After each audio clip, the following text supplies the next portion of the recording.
Hey, runners. It's been a little bit, but I'm back.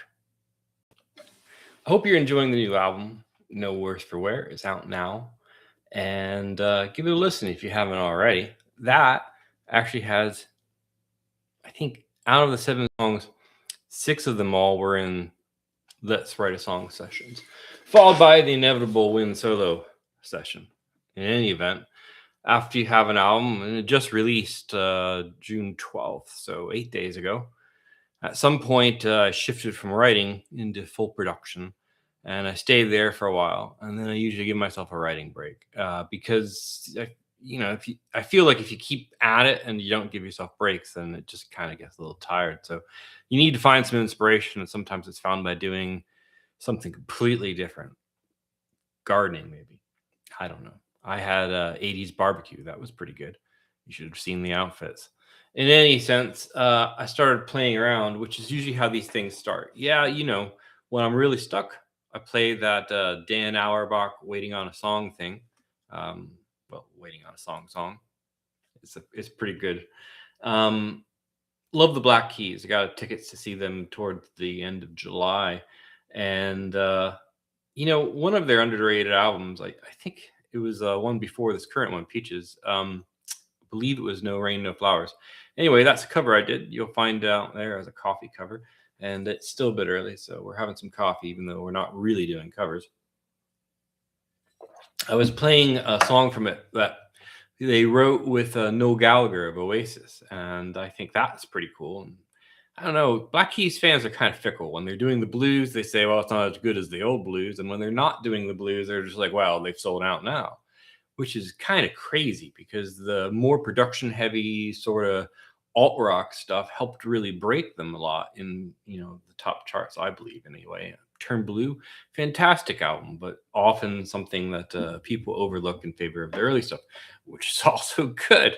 Hey, Peaches is good too, and Cream, but no worse for no worse for wear. That's mine. Sorry, No Rain, No Flowers didn't get all the love it deserved, and neither did this song.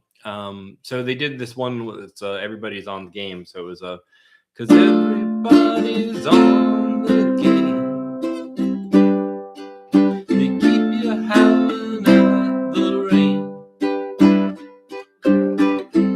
So we know we're all the same. I guess the same. Anyway, point being, they have this bridge where they go from D minor to C. It's not like nobody's ever done this, but it's pretty satisfying.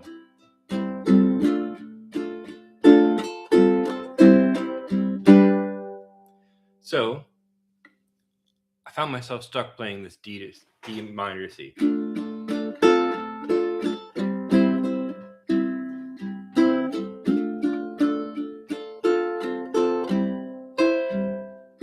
And then before I knew it, I was going.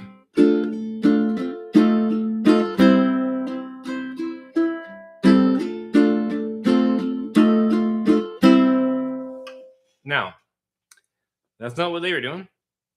It's just something I started playing because there's only so many chords. People combine them in ways that have been combined many other times. But the rhythm and how you play it, the lyrics and how you play it, and everything else you do creates a song.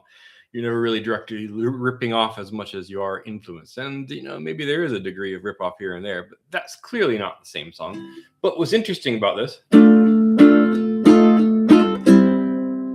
is a couple things.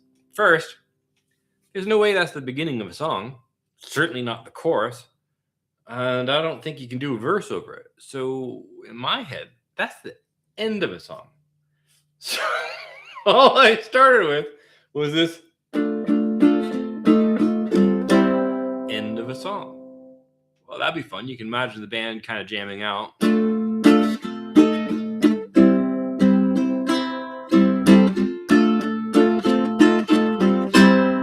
Oh, it'll be fun. But we got to get there. And that big C is really opening things up. But we're starting in the minor key, which is why I like that change. And it made me think of one of the first songs that I was learning to play on ukulele was Cry Baby Cry by the Beatles. And you guys know I'm a big Beatles fan. I've read 10,000 pages on them. It's a little obsessive, but it wasn't all done in a day. In any sense, I was teaching myself this tab for a song, Cry Baby Cry. Now, Beatles songs are a funny thing. If you like the Beatles, and I hope you do, if you don't, you probably know bands that are all influenced by them in some indirect way. It's kind of like 6 Degrees of Kevin Bacon, if you remember that. Any sense. They had this song that John Lennon didn't really love, that John Lennon wrote, because he was borrowing it from a nursery rhyme in some sense, and he thought it was kind of a throwaway track, Cry Baby Cry. But I just think it's kind of cool, and they've could have been my copy of it. I had it on vinyl, and you hear a little crackle in it. It's probably just my copy, but it made it. There's something about the recording that sounds a little bit different from other tracks on the White Album. But anyway, I don't do Beatles covers. I might have a Paul McCartney picture behind me, but I try not to do Beatles covers because there aren't very many good ones. No matter who does them, it always sounds like something that's not quite right. A lot of that comes from the recording conditions and the equipment that was all being used, as well as the people playing it. There's been some great ones, don't get me wrong. If you're Joe Cocker and you'll notice I'm terrible at names. Ray Charles. Yeah, anyway. Those are probably two of the best. Frank Sinatra, he did a good something. But there aren't very many good Beatles covers. So I try not to do them because I'm not going to mess them up. But, I will play a little bit of one Cry Baby Cry for you quickly. It's not quite a coffee cover, and we are songwriting. Just give me a minute. Okay, there's the coffee cover. So we go, cry, baby, cry, make your mother sigh. She's old enough to know better. The king of America was in the kitchen cooking breakfast for the queen. The queen was in the parlor painting piano for the children of the king. Cry, baby, cry, make your mother sigh. She's old enough to know better, so cry, baby, cry. All right, so I did painting from the next verse. Sorry about that. And that's fine. Beatles cover. This is live. Anyway, why did I play that? It's not just because it was one of the first songs I was learning to play. It's because it does something really cool. Look at this. So we do a E minor, and then we lift off this, and we do what's called an E minor 7, I don't know, capital M, so maybe major. Anyway, sense. I'm just reading what the tab says, but putting my fingers where it tells me to, and that's how I learned to play. So we go from an E minor to this. And you'll notice that all I've done is I've taken my middle finger off this note and moved it over one, lifted the other one up. So E minor to this, and then we go to an E minor 7, which I'm sure there's easier ways to play, but that's how I do it. Because after I do that, I have to go to E minor 6. So what did we really do? We saw that E minor go boom, boom, boom, boom. And that descending note, while this other drone happens,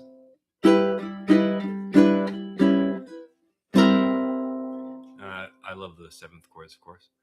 That walking bit is something that I thought was super cool and has helped me quite a bit in songwriting. You'll notice when I'm playing chords, I'm often just lifting a finger and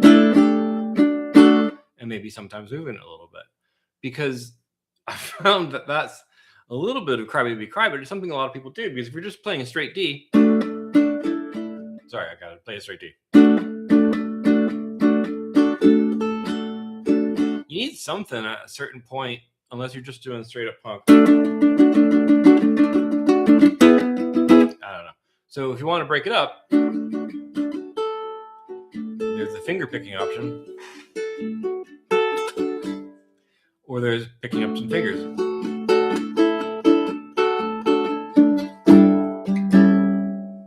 You see that is a little bit of that same descending bit. So when we go, really just moving the finger, but we're going up instead of down. So started playing around with that a little bit. Since we're starting with the ending of a song, we're going to go. I started playing around. Now, first off, sounds like sort of like it's coming off of like a cowboy song with your finger. Okay.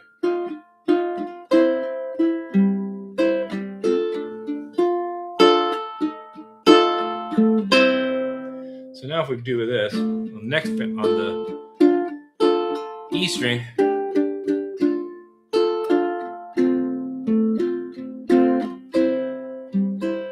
so I went from D minor to F there.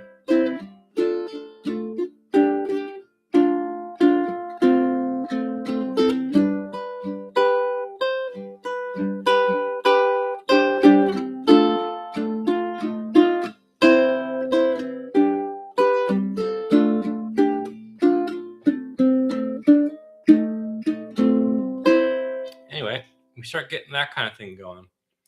And I don't really know what to make of it because I don't think I'm writing a cowboy song.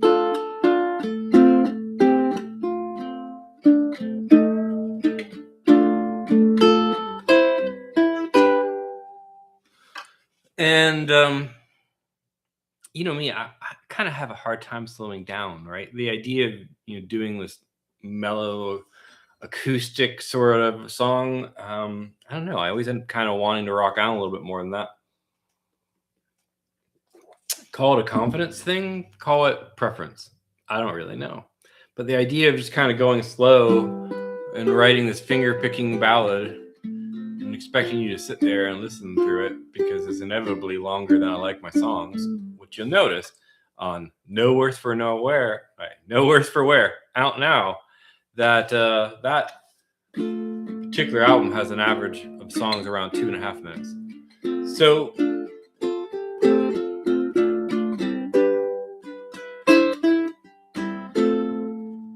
I think we kind of have that sort of thing going. And in David Bowie's song, I've seen this bit where we do a weird thing of breaking up chords all together and just kind of taking these fragments of 2 in the middle. But if we go up here, right, there we go. So we just do this. I think something like that. I was kind of working on it.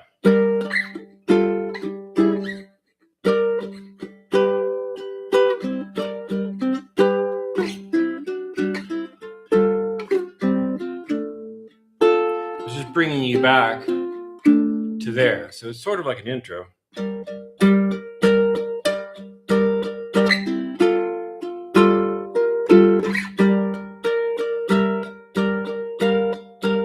Here we go.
So you see, we can kind of come out of that sort of thing and into our ending. So we started with an ending that originated from playing somebody else's song, started borrowing that descending note bit, and then a little bit of Bowie. And maybe that's a keeper. This part as an intro doesn't really get you to D, but I think there's something there. So we'll kind of figure it out. And a lot is just kind of moving you around, because that Bowie trick is maybe a chord. It's probably something. You can transcribe it almost anything, but I would call it sort of a broken chord, if you will. So a lot of playing, once you know your basic chords, I think, is putting your finger somewhere and maybe adding it someplace else. Well, I just played enough. But you try to find places where they go together in an interesting way, rather than just playing all the same old chords, because it gets boring if you do it otherwise. So you do that. Now, self-taught, I very rarely have any idea of what notes I'm playing or what key I'm in. But if you go and you practice enough scales and arpeggios, and you learn those basic chords, and then you free yourself up to move your fingers around and make it up, you got a song. And this one starts with an end.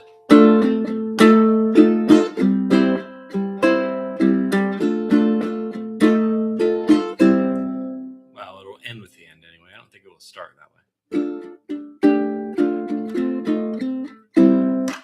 Anyway, that's where we're at so far. We've got an ending.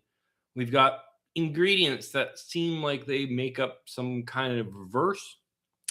I don't think we have a chorus yet. And as far as the bridge goes, I was kind of thinking maybe I'd just kind of shoot back to that Cry Baby Cry thing and do like some kind of a E minor bridge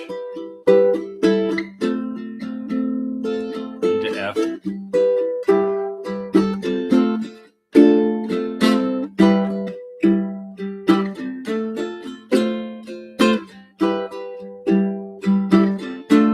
The last bit that you've seen me do a couple times now is where you're playing two chords at once, and that's like a slash chord. So this is an A minor, this is a C. Put them together, A minor slash C.